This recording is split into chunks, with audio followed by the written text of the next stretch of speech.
So there's Eddie, and that's Bean. They knew there were 11 babies here that were born from their chimps because they didn't do proper birth control. And they still left. Your blessings are left on the 5th of March 2015. Everything come to a close, and there was some fruit that was left behind.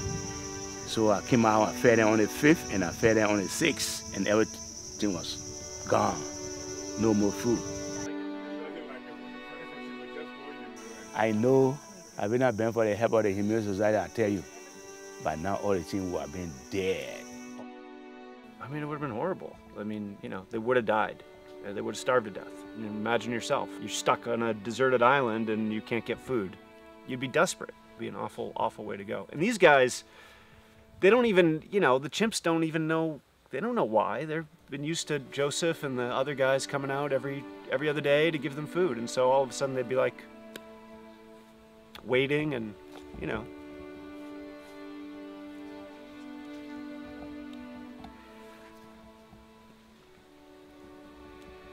Anyway.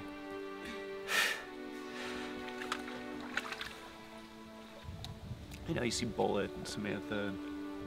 Usually when I go out, I don't think about it. But the other day I was just looking at those guys and thinking, man, thinking about what would have happened, you know. They would have just died.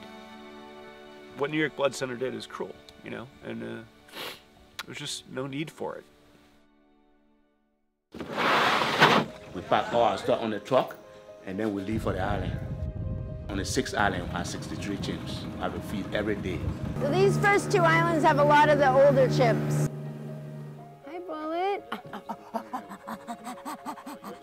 These chimps who we're seeing every day today, like Samantha, like Bullet, like David, like Mabel, some of the really older chimps, you just think, can't believe they're here to begin with after going through all of the research.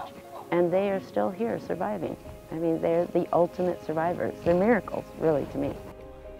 Being able to have the comparison of when we first went out, because it was almost as though all the chimps were the same in the sense that they were all desperate. They all ran up to the boat. They all were screaming. They all had fear faces.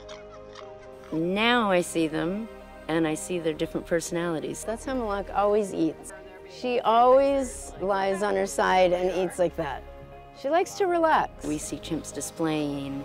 We see chimps grooming each other, and they can trust in humans, finally trust in humans, that they are going to come and do something good and nice and kind and loving to them.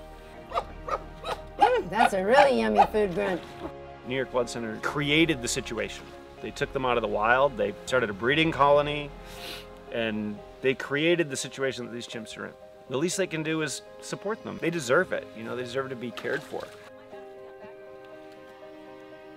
If New York Blood Center can hear me, they should be sincere, generous, to see what they can do to give some money to the Humane Society to support these chimps. I think it would be better.